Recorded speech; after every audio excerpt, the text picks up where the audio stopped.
have a very distinguished dermatologist to begin the sessions today with our, not a lunch and learn, I guess it's a breakfast and learn, Dr. Heather Woolery-Lloyd. She's a board-certified dermatologist specializing in the treatment of skin of color, which, as you might imagine, is perhaps a field that's gaining not only more and more attention, but we have to thank our American colleagues for really leading the way in the direction in this. And I think a lot of my Canadian colleagues would seek to benefit and hopefully not only implement your findings and your research initiatives and programming, but also probably to have faculty positions that actually directly reflect this area of endeavor. She's on the board of Skin Color Society in the United States of America and director of the Ethnic Skincare at the University of Miami, Florida. Welcome, Dr. Heather Woolery-Lloyd.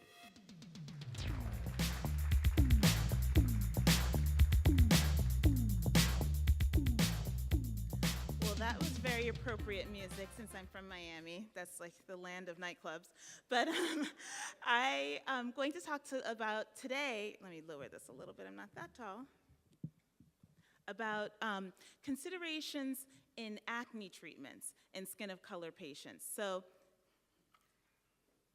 I'm the first talk of the morning, and I know we all kind of know what skin of color is, but I wanted to define it.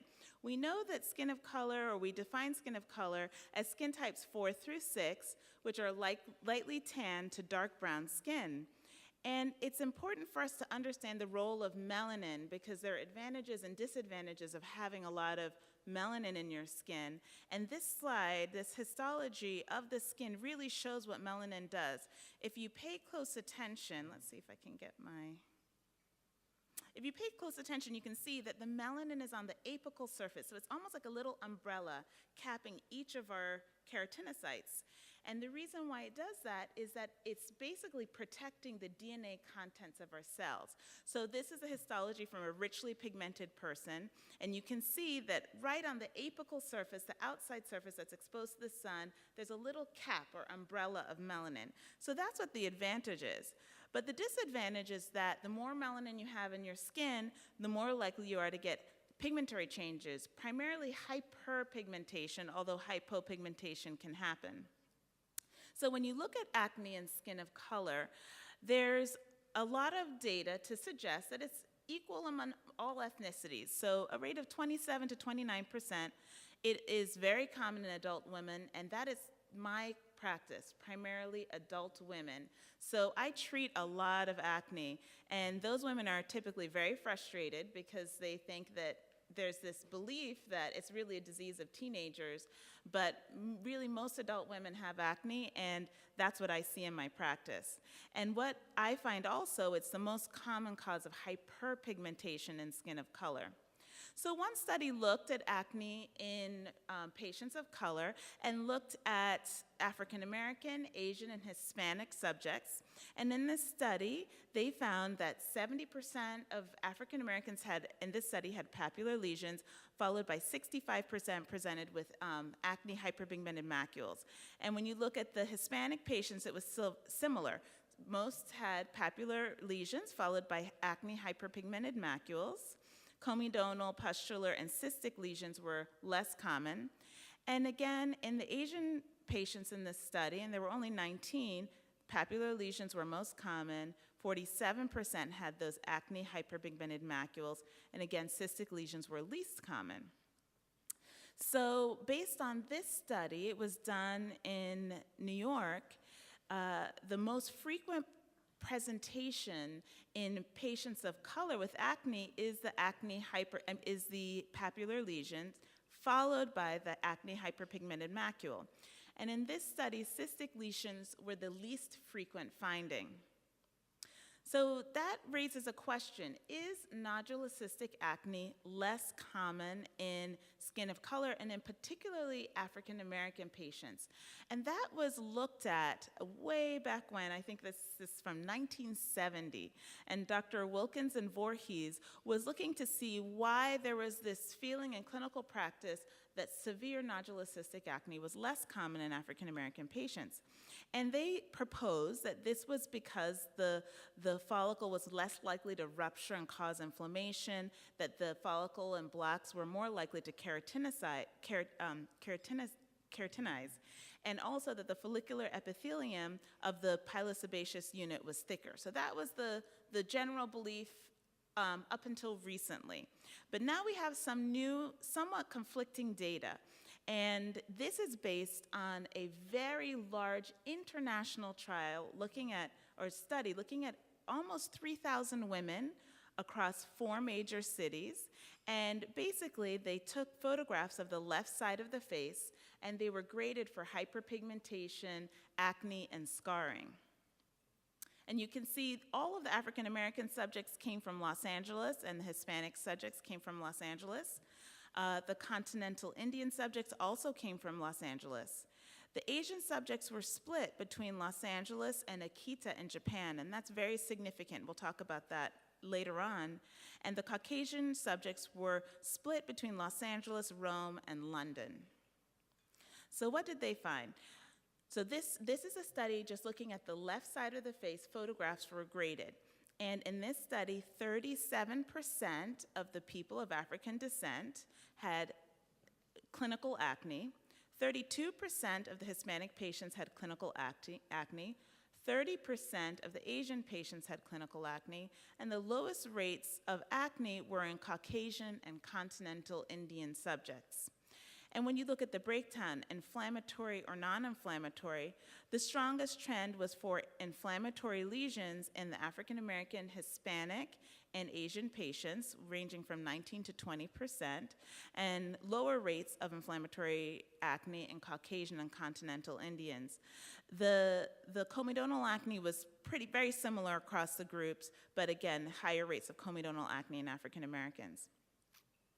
What about hyperpigmentation? Well, of course, that's really what our patients are most concerned with, and it's not surprising. 65% of these women, African-American women, had hyperpigmentation. 48% of the Hispanic women had hyperpigmentation. So what's funny about this slide and this data is that the rate of hyperpigmentation was actually lower in the Asian patients than the Caucasian patients. And you would think this may be a population that's predisposed to hyperpigmentation more so than the Caucasian patients. However, remember I mentioned that many of the Asian population was from a sample in Akita, Japan, which is in the northern part of Japan. And there's some recent studies that prove something that we would kind of know via common sense, that the further you are away from the equator, the lower the incidence of hyperpigmentation and brown spots. So there was a study actually done in Japan, and they looked at 2 different cities that were 10 degrees apart. So one city was 10 degrees further north, and they found that there were lower rates of lentigines, brown spots, actually fine lines, and wrinkling, even though it was the same ethnic population. So I think that the reason why in this study the rate of hyperpigmentation in the Asian population was lower is because it wasn't controlled for the city. Maybe if we had looked at only in Los Angeles and everyone is at that same distance from the equator, it might be a little bit more consistent with what we see clinically. And then atrophic scarring is something that we all are trying to avoid when we're treating our acne patients. And the highest rates of atrophic scarring in this study were in African American and Hispanic patients. So what can we conclude from all of this data? We know that inflammatory acne, based on that study, is more common in African American, Hispanic, and Asian patients, and that atrophic scarring and hyperpigmentation are more common in African American and Hispanic patients. And it's unclear, I still think we're not really clear on whether nodulous cystic acne is more common in people of African descent. I would say prior to this study, there was a feeling that it might have been less common, and now it's not so clear. I also think what muddies the waters is that diet, we can tell, plays a more important role in acne than we thought. And you think about Los Angeles, maybe the classic American diet might be a little bit more, have a higher glycemic load, and we need to control for all of these factors when we're doing these types of epidemiologic studies. So the acne hyperpigmented macule, regardless of all of these studies, is a big problem, the brown spots that women and men get from acne. And way back in 1996, it was proposed that there was inflammation in the comedones in Black subjects, and this was accounting for the hyperpigmentation that we see clinically. Now we know, recent data in the last 5 years know that every stage of acne has inflammation. So the comedone has inflammation, the papule, the cyst, obviously. So that does help to explain why hyperpigmentation is such a big problem in this population. And really, our patients are most concerned about the brown spots. So this woman came in, she's an adult woman, who her primary complaint to me were brown spots. Although you can see, she clearly has classic adult female acne. So when you're treating acne and skin of color, don't forget to treat the hyperpigmentation. Now, there are many products on the market to treat acne, and I'm not going to go through each of these individually, but I do want to focus on studies that have specifically looked at the skin of color population and also questions that people commonly ask about when treating acne and skin of color. So one of the more common questions I used to get is the use of retinoids, and do retinoids also treat hyperpigmentation? And there is actually very good data to support that. So tretinoin, we know, influences melanosome transfer, and in a study looking at tretinoin for melasma, it was proven to be effective compared to the vehicle. But the problem is, if you use a retinoid alone, the results are very slow. So one study that's very well known looked at 68 African American patients with hyperpigmentation due to acne, folliculitis, and they also included patients with eczema, which I thought that was interesting because you wouldn't think to use a retinoid on a patient with eczema, and also shaving irritation. And they followed these subjects over 40 weeks, comparing them to the vehicle. And what they assessed, the investigator did just global assessments, and then they also did colorimetry. And what they found is that the hyperpigmented skin improved, was clinically significant at 4 weeks with tretinoin compared to 24 weeks with the vehicle. And in the normal skin, there was no lightening or change in the color of the normal skin visually. There was mild skin lightening observed via colorimetry in the tretinoin group. So what does that mean? It means that the tretinoin is restoring the normal natural skin color. It's not fading the full face, but really just improving the hyperpigmented areas. So we can conclude that you can see, compared to the vehicle, significant improvement in hyperpigmentation at 4 weeks. But when did it resolve? When did it resolve? Well, it could take as long as 40 weeks for the hyperpigmentation to completely resolve, and this is one of the subjects that was included in this trial. And I don't know about you, but my patients really aren't willing to wait 40 weeks to be completely better. So later on today, we'll talk about other treatments that you can add or use in combination to help treat hyperpigmentation. Tazarotene is another drug that's been proven to improve post-inflammatory hyperpigmentation. This study looked at 74 subjects, and they used once daily application of tazarotene 0.05% cream, and it was shown to be effective against hyperpigmentation when compared to vehicle at 18 weeks. Adapalene has also been studied, and again, in a meta-analysis of 5 randomized trials, they saw a reduction in inflammatory lesions, and that reduction in inflammatory lesions was greater in Black patients compared to the white patients. So that was one interesting finding when you're looking at adapalene in African American patients. And they also found, of course, that there was less erythema, probably because it's harder to see erythema in darker skin patients, and less scaling in Black patients when compared to white patients. And then this open label trial looked at adapalene use in Black Africans, and what they did is identify 5 lesions on each patient and observed the color change over 4 weeks. And 66% of the patients experienced reductions in both the number of hyperpigmented macules and the density of hyperpigmentation. So what's probably more interesting to us is the comparison studies. So there's just a few studies out there comparing different drugs. And in this particular study, looking at retinoids for hyperpigmentation specifically, they compared tazarotene and adapalene. And what they found, there was an overall improvement in acne and PIH. The demographics, the total quote-unquote non-white subjects were 72%. And as I mentioned, both were effective. Tazarotene 0.1% cream and adapalene 0.3% gel were both effective for acne. However, 20% of people in the tazarotene group had complete resolution of their hyperpigmentation at 16 weeks, at week 16, compared to 7% of people in the adapalene group. So based on this study, the authors concluded that tazarotene 0.1% cream was more effective than adapalene 0.3% gel in reducing PIH. And of course, the flip side to that is the subjects in the tazarotene group had much higher rates of erythema, peeling, dryness, and burning.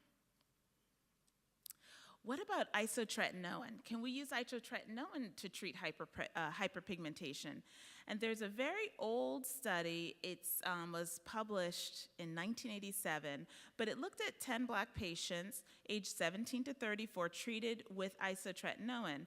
And they looked at everything, how their acne improved, but the authors specifically noted in their paper that isotretinoin was not only safe and effective in the black patient, but there was an additional benefit of prevention of new lesions and repression or decrease in old post-inflammatory hyperpigmentation.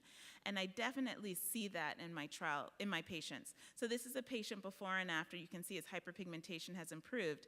So when I'm treating patients with isotretinoin and they're darker skinned and they have prominent hyperpigmentation, they're not on a topical regimen to treat the hyperpigmentation. And I can reassure those patients with confidence that the hyperpigmentation will resolve just as well as their acne will resolve at the end of their 5 or 6 month course. So that's a very interesting finding, I think, that was reported in this small case series, but also that I see clinically every day in my practice. So what can we conclude? Retinoids definitely work for PIH and acne. Don't hesitate to use them in skin of color, and just choose the one that best suits your patient's needs. Another common concern or question I'll get is, does benzoyl peroxide bleach the skin? Somehow that has percolated out there that if you use benzoyl peroxide, it will bleach the skin, maybe because it bleaches your clothes. But benzoyl peroxide does not bleach the skin.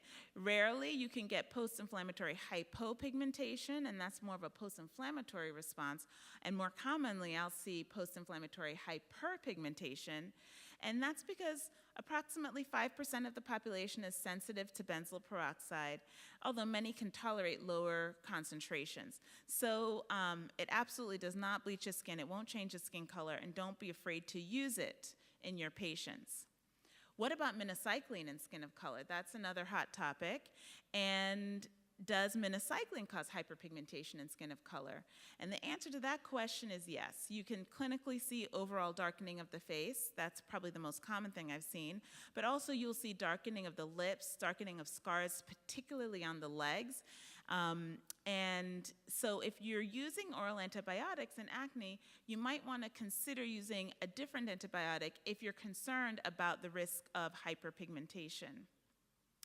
Another side effect of minocycline that is much more common in darkly pigmented people is the DRESS syndrome. So DRESS is a drug rash with eosinophilia and systemic symptoms, and it occurs much more frequently in darker skinned patients, and they also tend to have a prolonged course. So some researchers wanted to look at this. Why is this DRESS syndrome more common and more prolonged in darkly pigmented people? And what they did was they determined plasma and skin levels of minocycline in patients with minocycline-induced stress. And then they also looked at genetic polymorphisms of enzymes that were potentially involved in detoxifying the drug. And they looked at glutathione S transferases and UDP, glucuronol, this is a hard one, transferases. I'll skip the middle section. But what did they find? That's really important. And what they found was that there was persistence of minocycline in the plasma and or in the skin in 7 of the 9 patients with skin phototypes 4 through 6. So the authors suggested that because pigmented skin contains more melanin, this might promote a melanin-minocycline complex that could explain the increased severity and duration of dress in patients with darker skin types.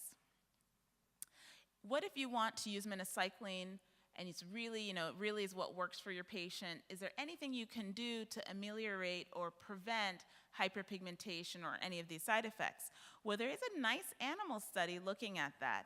And because minocycline pigmentation is a product of oxidation, the researchers thought, let's try some vitamin C. So they gave the rats minocycline via a stomach tube at a dose of 75 milligrams per kilogram per day, so much higher than we would ever use in our clinical practice. They gave it to them 5 days a week for 6 weeks. And then in the second group, in addition to that regimen, they got a supplement of ascorbic acid in their diet at a level of 0.1%. And then they had a control group who had no treatment at all, and they looked at the bones, the teeth, and the thyroid. And when they examined the bones and the teeth, there were no gross signs of staining or pigment, so they didn't process those materials further. But when they looked at the thyroid glands, they did see visibly darker thyroid glands in the minocycline-treated rats. And histologically, there was extensive deposits of black pigment throughout the follicles. However, in the group that got minocycline combined with vitamin C, there were no signs of pigmentation, and their thyroids were indistinguishable from the controls. So this is an animal study, but if you really need to use minocycline or you're concerned, you may consider suggesting adding a vitamin C supplement for those patients. Now, if a patient develops minocycline-induced hyperpigmentation, there is a nice case report that looks at the use of isotretinoin to treat this. And this is the subject. He was a 23-year-old Hispanic male who developed diffuse minocycline hyperpigmentation. You can see this only on his face, but in the paper, he also had it on his arms, his trunks, and his legs. And they were treating his acne because he had cystic acne, but they noted that all of the minocycline-induced pigment resolved at the end of a 9-month course. So he got a pretty high dose, 2 milligrams per kilogram for 9 months. But all of his minocycline-induced pigment resolved on the face, and the minocycline-induced pigment on the body improved. So, what can you do when you're treating your patients with acne? We know that we have to use retinoids, which I think are very helpful for pigment. We've talked a little bit about what types of oral antibiotics you would want maybe consider avoiding because of the side effects. But the main thing your patient cares about, and the only reason why they're there, is the pigment. So what do you do about the pigment?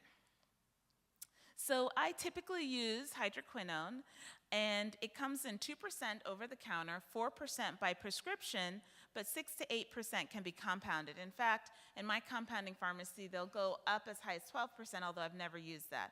Most of my patients get a compounded formula with 8%. And I tell my patients to apply it only to the affected area as needed, avoid continued long-term use, so I try to keep it shorter than 2 months. I never ever give refills on a hydroquinone prescription, so they need to call back if they want a refill. And I try to maintain with a hydroquinone-free skin brightener. And later on today, I'll do a talk on cosmeceuticals and really focus on what products are out there that don't have hydroquinone to treat pigment. So there are a subgroup of patients who are sensitive to hydroquinone. And interestingly, they're not allergic to hydroquinone. Most of them are actually allergic to a preservative called sodium metabisulfite, which is used in 99.9% of all hydroquinone formulations. It's what a chemist typically uses to make the hydroquinone more stable because it's somewhat unstable. So if you can find some formulations or if you have a compounder, if they can do it without sodium metabisulfite, someone who's sensitive to hydroquinone may be able to tolerate it better. And I really emphasize to patients who are using hydroquinone, redness is bad. Sometimes people think, oh, it's turning red, it's peeling, this is a good thing. I don't like any inflammation with hydroquinone. So I start to get worried that they're having irritation or maybe a reaction to that preservative. So give them very good instructions. If redness is bad, peeling is bad, call me because we might have to modify. This is a patient who was treated with the modified Cligman that I typically use, and in this case she had hydroquinone 8%, tretinoin 0.025%, and dexamethasone 0.1%, and people tend to tolerate this very well. The only issue you can get with hydroquinone is something called the hydroquinone halo, and that's when you take the hydroquinone on your finger and make circles all over your face, and then around each of those hyperpigmented macules you get a halo of hypopigmentation. So how can you avoid this? So I give my patients lots of instructions. You can probably tell I like to talk. I probably talk too much. But I tell them, do not take your finger and make circles all over your face because that's exactly what you'll end up with, hypopigmented, these little halos around each brown spot. So they can either use a Q-tip or even a toothpick, dab it on each spot, and they're usually doing this at night. So I'll say clean your teeth or do something else, let it absorb in, and then put your retinoid on top. And using that method, I'm able to prevent that hydroquinone halo. And if they don't want to use a Q-tip or a toothpick, they can use their finger, but just dab it exactly where they need it. Sometimes in the office, I'll even demonstrate with a little tube of any cream I have to show them just how little you need to put on each spot. Let it absorb in, and then use your retinoid on top. And that's one way to avoid this. And you really should educate your patients if you're using a high-strength hydroquinone because they will come in looking exactly like this. And I just wanted to end this talk with something that's very common, unfortunately, in people of color, which is the use of fluorinated steroids as a bleaching cream or a fade cream. So this is a tube of neoprosone gel, which is a fluorinated steroid that a patient brought in, and she came in with a monomorphic acneiform eruption on her face. And if I didn't know about this common problem, I wouldn't have thought to ask her, did you recently start a fade cream? Because in her mind, she just developed acne. But unfortunately, in beauty supply stores, you can buy in any major city a fluorinated steroid. The most common one is clobetasol, over the counter for anywhere between $5 and $10. And the patients don't realize that this is something that should not be used on the face. And the illicit use of steroids is very common in South Florida. So this is a local beauty shop close to my house, and you see this cream, you see next to all of the other fade creams, Ultra Glow is there, it looks pretty, lemon vape, that sounds good. But when you look closely, what are the ingredients? It's clobetasol propionate, and it's just being sold over the counter on the shelf. And I think even the vendors who sell these products don't even realize that this is, illegal, essentially, and also that causes this severe monomorphic acne.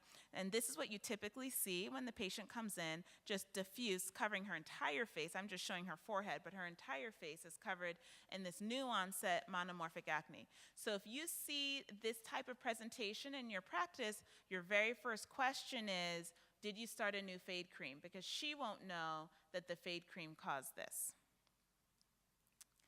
And that finishes my talk, and I'm ready for any questions. Thank you.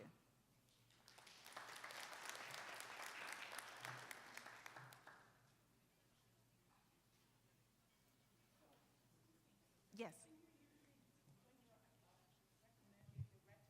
Yes.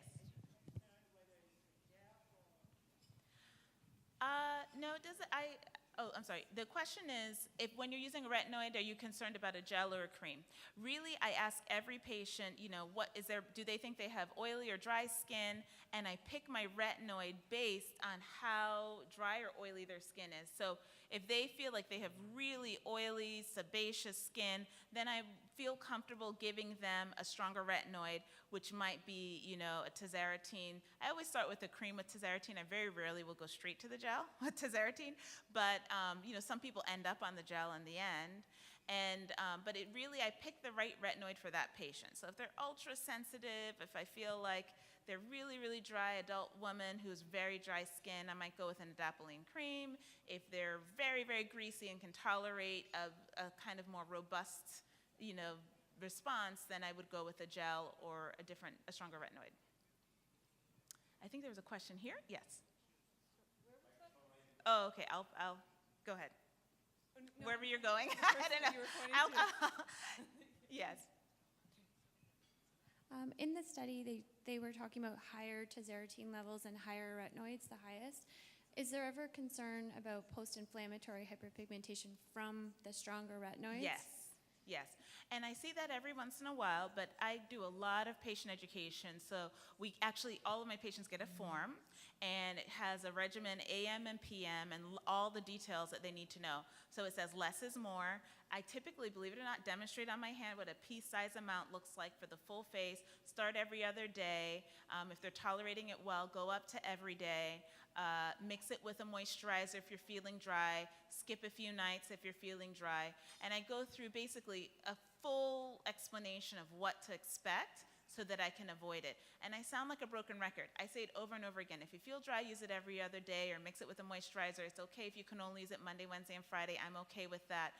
And I repeat it so many times that I avoid that post-inflammatory hyperpigmentation. That occurs when the person's overusing the retinoid. Would you ever have them use like a 1% hydrocortisone for the first couple of weeks with it to kind of So that's a control that? great point, and I love that point. I actually do that with my melasma patients because those are the patients that I don't want one drop of inflammation. Like, inflammation and melasma is bad. So when I'm using a retinoid or that modified Kligman in melasma patients, I'll actually add a 2.5% hydrocortisone cream in because I don't want any redness. In the skin of color patients, you don't want redness, you don't want peeling. Oh, it's peeling, it's good. No, peeling is never good from a topical in general because you're putting them at risk for hyperpigmentation. One more question, sorry. Yes.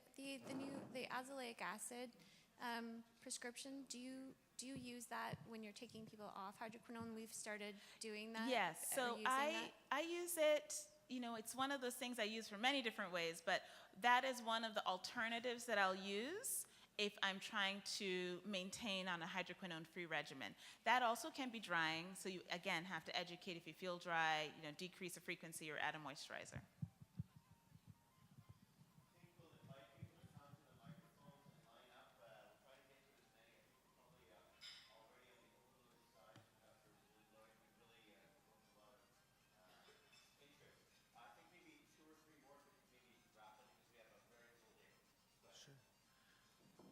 Okay, who's first? Doesn't matter. First of all, thank you for a great talk. Thank you. And I was really interested when you were talking about potential differences in terms of the level of inflammation in the hair follicle, particularly in black skin, because of course we know that it's not the case that there's less inflammation. We know that there's more. And we also think about conditions like centrifugal cicatricial alopecia, Right. all different types of scarring alopecia, which we tend to see more Right. commonly. But so the question I've always wondered about is, do we have a reason, do we know any reason why physiologically, or like that original article is trying to say that there's less inflammation because of these, but is it the opposite? Is there some reason why we There's know at more. this point we should be seeing more? Well, you're right. There's definitely more inflammation on the scalp. Everyone, I see that, again, every day in my practice. Yeah. But the question is on the face. So I would say from the 1960s until more recently, there was a feeling that there was less nodulous cystic acne in black patients. There was that feeling. And then a study, looking at the study done by Dr. Taylor and Cook Bolden kind of supported that. The rates of cystic acne were pretty low in that study. But then in that big international trial that was just looking at pictures of the side of the face, they did see more inflammatory acne in the black and Hispanic patients, and they did see more cystic acne. But it's our world, if everything is evolving, diets are evolving. Was that maybe a more obese population? There are other things where diet might have played a role. There's a higher, I think nodular cystic acne, we know if you have a high glycemic diet, it's more common. So it's complicated. I think that the best thing would be a study done in one patient population in one city of all of these ethnicities, and then we could get a better idea. Yes. Yes, my question is that you did not mention anything about the pregnant people. Yes. especially when they are pregnant. I've seen so many patients getting a moderate to very severe acne. Yes. So, and we cannot use Big challenge. retinoid. So, it's a big So challenge. what I tell my pregnant patients, azelaic acid is pregnancy category B. I tell them it's an ingredient in cornflakes. If you read the ingredients of cornflakes, azelaic acid is one of the ingredients, and then that kind of reassures them that it's safe. The other thing you can do is a topical antibiotic with benzoyl peroxide. Benzoyl peroxide is pregnancy category C, but in the big acne reviews regarding treatments for acne, they do say benzoyl peroxide is okay. Even though it's category C, the papers say it's okay. So you can use benzoyl peroxide, a topical antibiotic, and azelaic acid, and that's what it's limited to. Okay, thank you. One more question. We do have Dr. Woolery-Lloyd available for cross-examination all day.